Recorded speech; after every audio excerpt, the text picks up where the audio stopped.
وهنا يا غوال اليوم حبيت اسوي معكرونة بالبشاميل.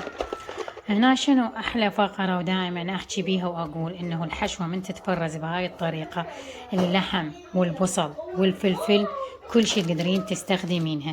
شوفيها جاهزة روعة والله العظيم. والاضافة الى الصلصة هسه راح ابينها لكم همات مسويتها، وكل الطرق منزلتها هاي بدون لحم بدون اي بهارات. كل شي تحبين تستخدميها تقدرين تستخدميها. اوكي.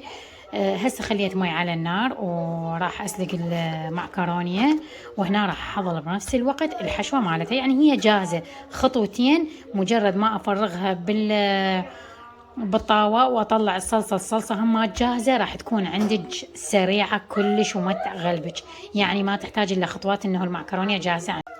شوفوا غوالي هاي مفرزتها، راح افتحهن سوية يحلن واخلينهن البهارات. وهنا غوالي بعد ما شوفوا هاي ذابت الصلصة خليت ملعقة من المعجون وراح اذب عليها الحشوة. اضيف شوي زيت لانه ما خلت لها اي زيوت لا هي ولا الحشوة. صارت الصلصة جاهزة، راح افرغ عليها الفلفل. شوفوا هاي مو بس الفلفل، اقصد البصل والفلفل واللحم. نضيف الملح، فلفل اسود، فلفل حلو، والكركم. طار المي وخليت المعكرونة. من تكمليها ضيفي لها مي حتى تسهل عليك وتصير بيها صلصة. شوفي حتى تفرشيها بسهولة تستخدمينها بسهولة. بس تفور بنات ويا المكونات تطفى عليها المي، تتحكمين بيها وتوزعيها براحتك ويا المعكرونة. طيب بعد شوي مي.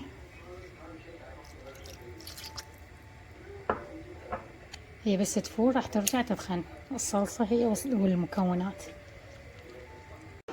وهنا كل ملعقة طحين بملعقة زبدة وقلاص حليب. هسه داسهن قليل كلش، طبعا انا استخدم الطحين شعير. راح احضر الحليب. شو غوالي نزلته طبعا انا على النار لانه ما لحق بسرعة، واضيف له مي بالبداية نص قلاص وبعدين اخلط له الحليب حتى يصير ما يتفصص عندي بسرعة. شوفوا نهائيا، شوفون القوام مالته. هسه اخلط الحليب وادير عليه مثل ما تشوفون. طبعا اذا عندك حليب جاهز بعد احسن. ثاني شنو راح اخلط الحليب وافرغها عليه. على فكرة غوالي المي ترى عادي، يعني مو حار ولا مفور، عادي كلش بارد. استخدمته مو بارد يعني اقصد ما بيعي نسبة دفء. هذا القلاص الاخ. طبعا بالبداية استخدمت نص قلاص مو قلاص كامل. شوف الخليط بس اخليه على النار هو جاهز.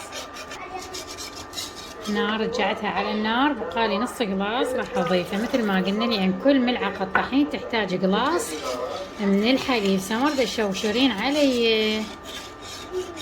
طبعا هو مسمر زيادة مبين بس هو افتح بالهاي، ولانه طحين شعير تشوفون هذه بيها. راح اخلي له قليل من الملح والفلفل الاسود، فلفل اسود والملح.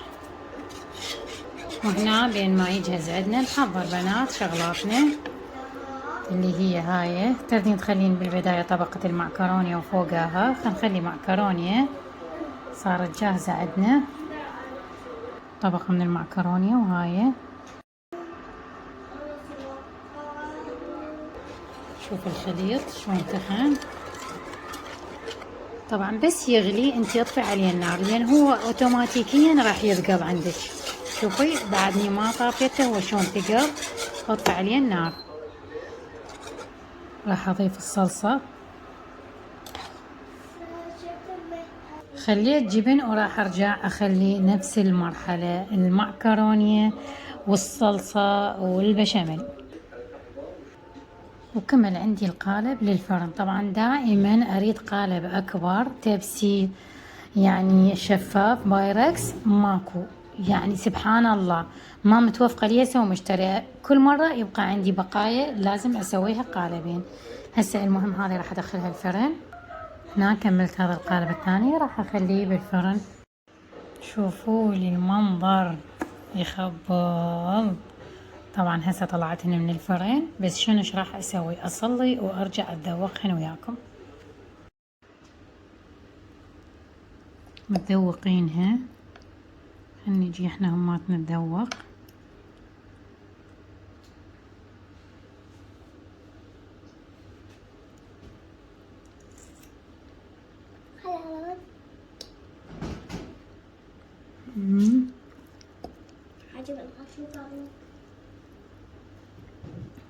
طبعا شكلكم كل ما شوية اعطيتيها وقت تستراح بيه تبرد يصير الطعم ألذ.